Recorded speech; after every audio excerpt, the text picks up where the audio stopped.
Danner. He is a lecturer here at UCI. He is also the president of UCAFT Local 2226. Everyone, round of applause, please.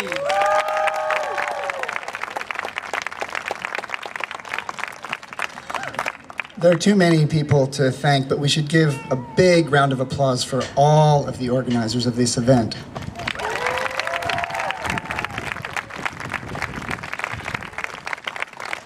I speak as a union leader, but also as a parent. In 1977, ExxonMobil scientists found that carbon emissions cause global warming. In response, they raised their ocean drilling platforms to account for future sea level rise. They also joined other fossil fuel giants to spend hundreds of millions of dollars on a disinformation campaign to cloud the public mind about the reality that they themselves had created and discovered. Today, fossil fuel billionaires continue such propaganda through an elaborate web of think tanks, politicians, and media outlets. In 1,000 ways, they distract us and spread hopelessness. Because the most dangerous moment for any ruling group is when people begin to think that maybe the rulers can be beaten. So rulers cultivate despair. Perhaps you have had that feeling. I know I have. 2 a.m., 5 a.m., we're going to lose, we're screwed. Or as a student of mine said the other day, we're all gonna die. Though I don't always succeed, I try to remind myself at those times instead to think, we might have a shot, or maybe we could build an entirely different world. Of course, sometimes I can't shift my perspective, and I weep. I weep because the money we have and the know-how we have are quite sufficient. There's no such thing as a problem that is too expensive to solve when that problem involves literally hundreds of millions of people, mostly in the global south, starving if we don't turn this thing around.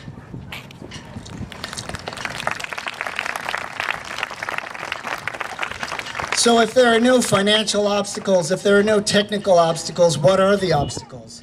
They're purely political.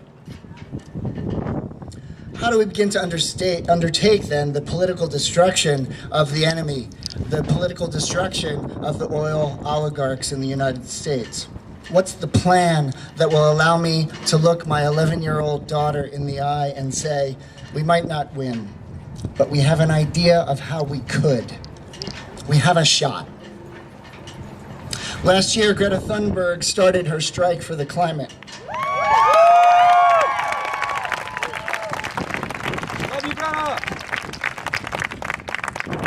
I love that she uses the word strike, because as a supporter of the Green New Deal, I keep thinking how the 1934 strike wave clearly pushed the original New Deal across the finish line.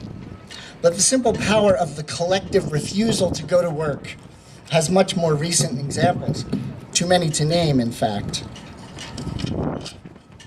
Think of the government shutdown that began last December and ended on January 25th. What happened on January 24th? Air traffic controllers refused to go to work, airplanes came out of the sky, and all of a sudden the will to negotiate shifted considerably. Imagine if the youth strikes for the climate around the world today spread to their parents, to working people. Imagine if strikes shut down John Wayne Airport. Imagine the Port of Long Beach shut down. Imagine the University of California shut down.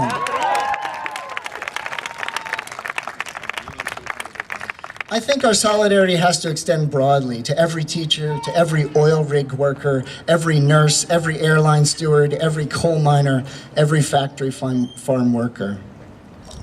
Some of you might cringe at that, knowing as we do the carbon impact of some of those industries, and to the lives and the damage done by those industries to the lives of human and non-human creatures we care about.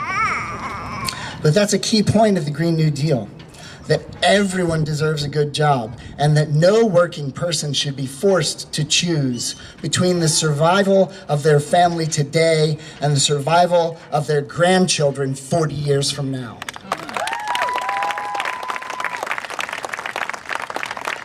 That's the bind they would like to keep us in. But there's a simple way out. The ordinary human kinship that says, I'm with you in your fight with your boss for better health care, safe working conditions, and higher wages, whatever the carbon impact of the sector that you currently work in. Because in the case of the fossil fuel industry, or in the case of the factory farm industry, the boss who cut your wages and benefits, made your job less safe, and made it less likely that you'll come home whole to your family is the same boss who is marching all of humanity toward the real possibility of human extinction for the sake of short-term profits.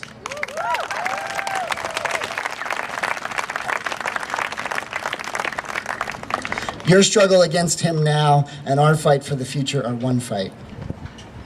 I'll end by saying that the election of 2020 has me worried, though perhaps for different reasons than you might think. Trump's re-election would be worrying for obvious reasons.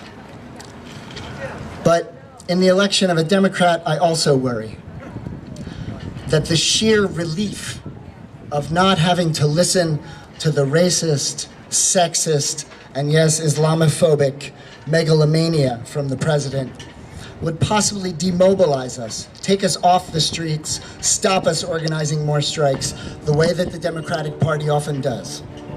And in the context of climate change, that would be a disaster. Because the fossil fuel billionaires and their millionaire servants will still be there after the election. And we are going to need, in any case, massive nonviolent disruption of this society. No one is coming to save us, not now and not in 2020. Let's treat each other with kindness, be open about our disagreements, and build the fighting movement of student and worker climate strikes we will need no matter who takes office in 2020.